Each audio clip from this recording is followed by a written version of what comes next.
Bismillahirrahmanirrahim. Assalamualaikum warahmatullahi wabarakatuh. Bismillah walhamdulillah. Wassalatu wassalamu ala rasulillah wa ala alihi wa sahbihi wa mawala wa la hawla wa la quwata illa billah wa ba'da. Pemirsa yang saya hormati, kalau kita perhatikan hari-hari belakangan ini, berbagai macam tindakan kezaliman semakin marak dan tampak dilahirkan ke permukaan. Berbagai macam kasus-kasus semakin terbuka, yang tentunya ini menggambarkan kezaliman yang sangat terang dan sangat jelas. Kasus seorang perwira menembak mati ajudannya dengan sewenang-wenang. Seorang pemuda, anak pejabat, menganiaya, menginjak, menendang pemuda lainnya yang sudah jatuh tidak berdaya. Seorang ayah menggauli, menzinahi anak kandungnya bertahun-tahun. Pemuka agama yang mencabuli anak-anak didiknya. Seorang kekasih yang membunuh pasangannya hingga dimutilasi dengan sangat kejam. Seorang ibu mertua berzina dengan menantunya berulang-ulang. Pejabat negara yang merangkap jabatan, kemudian pamer harta, melakukan penipuan, korupsi, kolusi, nepotisme, menyalahgunakan wewenang, dan lain sebagainya, yang kalau kita baca di berita itu semakin banyak sekali perbuatan-perbuatan yang ditampilkan. Tentu ini sangat memprihatinkan, ya, dikarenakan di negara Indonesia yang memiliki 6 agama, negara Pancasila yang sila pertamanya adalah ketuhanan yang Maha Esa, ternyata tindakan, perilaku, perbuatan kezaliman begitu nyata di negeri ini dalam berbagai macam bentuk, rupa, dan wajahnya.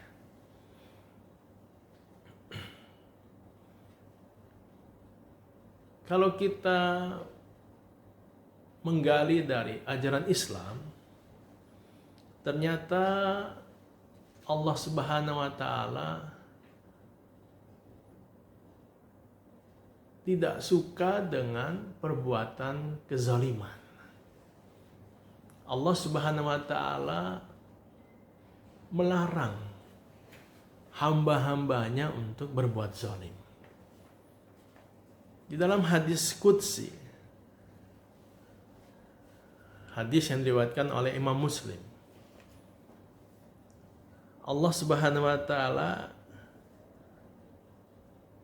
berfirman, an Abi Dzar Al-Ghifari radhiyallahu anin Nabi sallallahu alaihi wasallam yarwihi an Rabbih azza wa jalla annahu qala ya ibadi inni haramtu zulma ala nafsi wa ja'altuhu bainakum muharraman fala tazalamu. Yang artinya adalah, wahai hamba-hambaku, sesungguhnya aku haramkan kezaliman ada dalam diriku, dan aku jadikan kezaliman itu juga haram bagi kalian. Maka janganlah kalian saling menzalimi. Hadis riwayat Imam Muslim.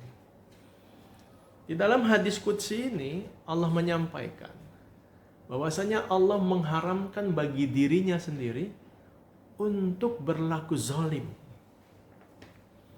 Ya,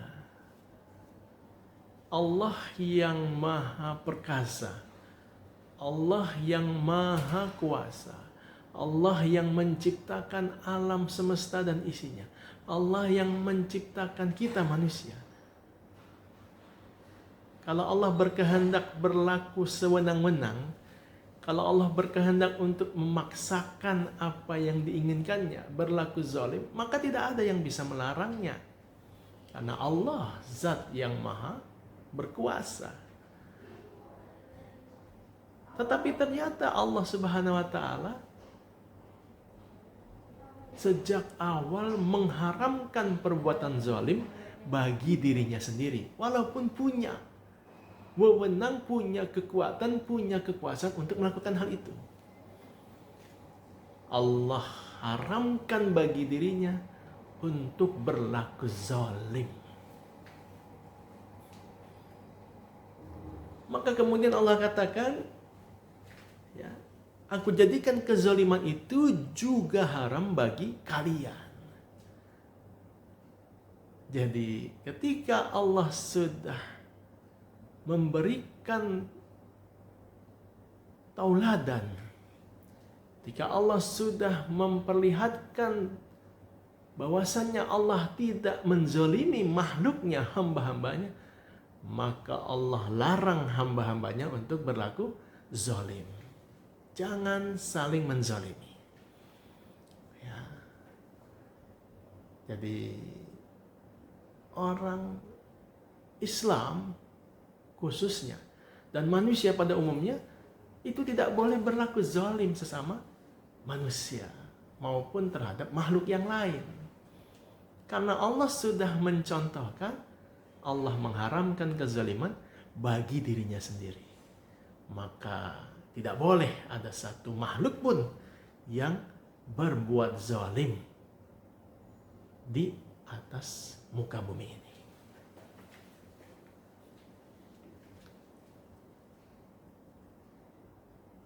Di dalam Al-Quranul Karim kita juga temui bagaimana firman-firman Allah Subhanahu wa taala menggambarkan bahwasanya Allah tidak pernah berlaku zalim. Kita lihat di Al-Quran di surat Al-Mu'min ayat ke-31. Allah berfirman, "A'udzubillahi minasyaitonirrajim. Wa mallahu yuridu zulman lil ibad." Yang artinya adalah, dan Allah tidak menghendaki berbuat kezaliman terhadap hamba-hambanya. Ya, jadi Allah tidak pernah menghendaki, tidak pernah menginginkan berbuat zalim kepada hamba-hambanya. Di ayat yang lain di surat Fussilat ayat ke-46 Allah juga berfirman, "A'udzubillahi minasyaitonir rajim. Wa ma rabbuka bizallamin lil 'abid." Yang artinya adalah, dan sekali-kali tidaklah Rabb-mu menzalimi hamba-hambanya. Jadi Allah tidak pernah menzalimi sekalipun hamba-hambanya. Subhanallah. Di ayat yang lain di surat Yunus ayat ke-44 Allah juga berfirman, "Innallaha la yazlimun nasa syai'a." Yang artinya adalah sesungguhnya Allah tidak berbuat zalim kepada manusia sedikit pun. Jadi Allah tidak pernah melakukan kezaliman walau sedikit pun kepada manusia. Di ayat yang lain di surat An-Nisa ayat ke-40 Allah juga berfirman, "Innallaha la yazlimu mithqala dzarrah." Yang artinya adalah sesungguhnya Allah tidak menganiaya seseorang walaupun sebesar zarrah. Jadi Allah tidak pernah menganiaya seorang manusia pun walaupun sebesar zarrah, setitik debu, sebiji sawi. Subhanallah. Dan di ayat yang lain di surat Toha ayat 112 Allah juga berfirman, "Wa may ya'mal minas salihati wa huwa mu'min fala yakhafu zulma wala hatma." Yang artinya adalah, dan barang siapa mengerjakan amal-amal yang saleh dan ia dalam keadaan beriman, maka ia tidak khawatir akan perlakuan yang tidak adil terhadapnya dan tidak pula akan pengurangan haknya. Jadi bagi orang-orang yang tidak pernah melakukan kezaliman, yang senantiasa melakukan amal-amal kebaikan, dan dia dalam kondisi beriman kepada Allah dan Rasulnya, maka tidak ada kekhawatiran dalam hidupnya akan diperlakukan tidak adil dan ada pengurangan haknya dizalimi. Jadi pemirsa yang saya hormati, ya, ayat-ayat Quran tadi sangat terang benderang, sangat jelas bagaimana Allah Subhanahu wa taala memberikan contoh, memberikan tauladan. Allah tidak pernah menzalimi makhluknya, wabil khusus manusia, walau sedikit pun.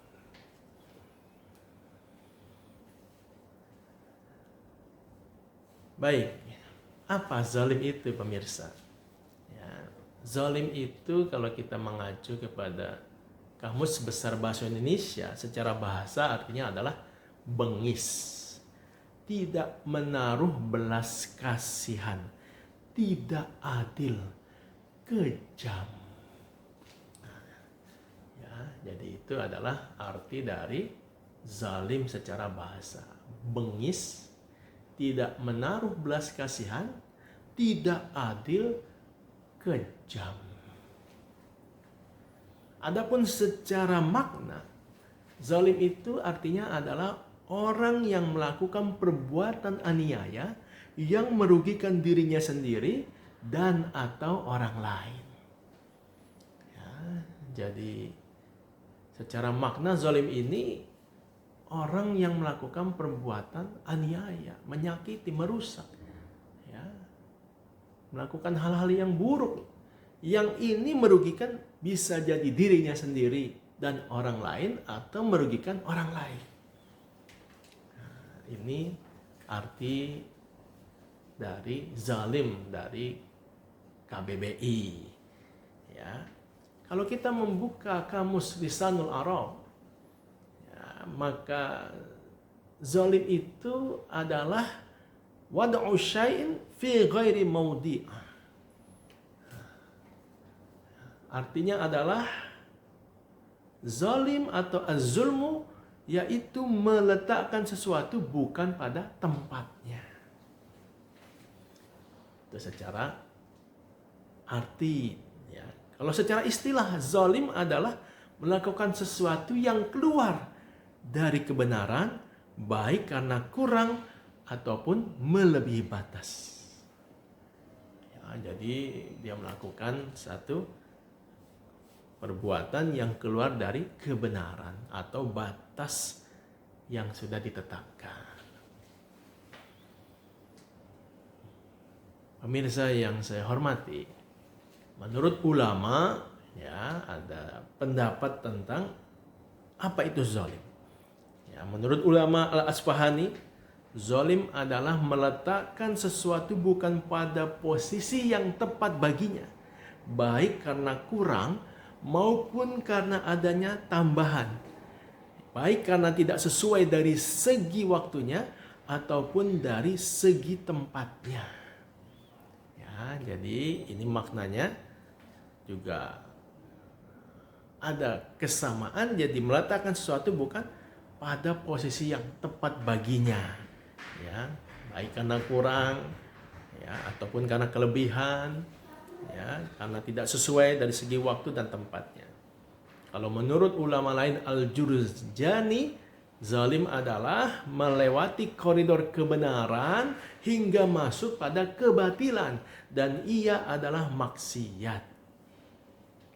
Ya, jadi melewati koridor kebenaran hingga masuk pada kebatilan, dan ini terhitung maksiat.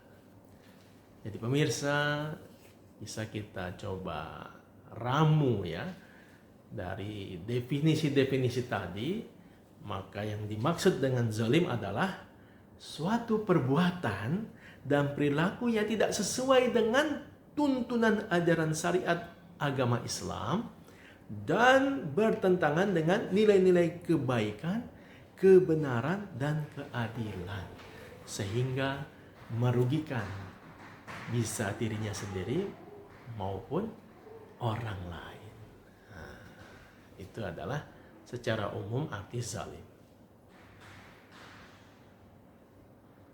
Pemirsa yang saya hormati, apa saja bentuk perbuatan zalim? Ya, bentuk perbuatan zalim kalau kita himpun dari berbagai sumber, paling tidak ya bisa kita kumpulkan 9 bentuk kezaliman. Yang pertama, menyekutukan Allah Subhanahu wa taala. Ya, ini kezaliman yang paling besar ini. Ya. Jadi dia manusia menyembah Tuhan selain Allah Subhanahu wa taala. Padahal yang menciptakan dia adalah Allah. Yang menghidupkan dan mematikan dia Allah. Yang memberi rezeki adalah Allah. Semuanya sangat tergantung kepada Allah Subhanahu wa taala. Tapi kemudian dia malah menyembah Tuhan yang lain. Maka ini masuk kategori perbuatan zalim. Ya, di dalam Al-Quran dikatakan inna syirka la zulmun azim. Ya, sesungguhnya menyekutukan Allah adalah kezaliman yang sangat besar. Nah, jadi ini yang pertama, ini bentuk kezaliman. Menyembah batu, menyembah berhala, matahari, bulan, pohon kayu, bintang, menyembah manusia, menyembah segala sesuatu selain Allah, itu kezaliman. Dan ini kezaliman yang paling besar. Itu yang pertama. Yang kedua, bentuk kezaliman itu adalah durhaka kepada kedua orang tua. Ya, Allah Subhanahu wa taala telah menghadirkan kita di dunia melalui perantara kedua orang tua kita. Namun kemudian kita menjadi anak yang tidak berbakti atau durhaka. Kita membangkang, kita melawan, bahkan ada yang sampai menyakiti dan membunuh kedua orang tuanya. Ini adalah satu bentuk kezaliman. Yang ketiga, yaitu berbuat dosa dan maksiat. Allah Subhanahu wa taala memberi kita kehidupan. Allah beri kita tubuh dengan berbagai macam panca indera yang ada. Allah berikan kita kesehatan, Allah berikan kita nikmat. Tapi kemudian panca indera kita, tubuh kita, nikmat sehat kita gunakan untuk berbuat dosa dan maksiat. Maka ini adalah bentuk kezaliman. Karena Allah memberikan tubuh, memberikan panca indera, memberikan kesehatan, memberikan rezeki, bukan untuk digunakan pada dosa dan maksiat, tapi kita malah menggunakan untuk itu. Ini bentuk kezaliman. Yang keempat, bentuk kezaliman adalah mengurangi takaran atau timbangan.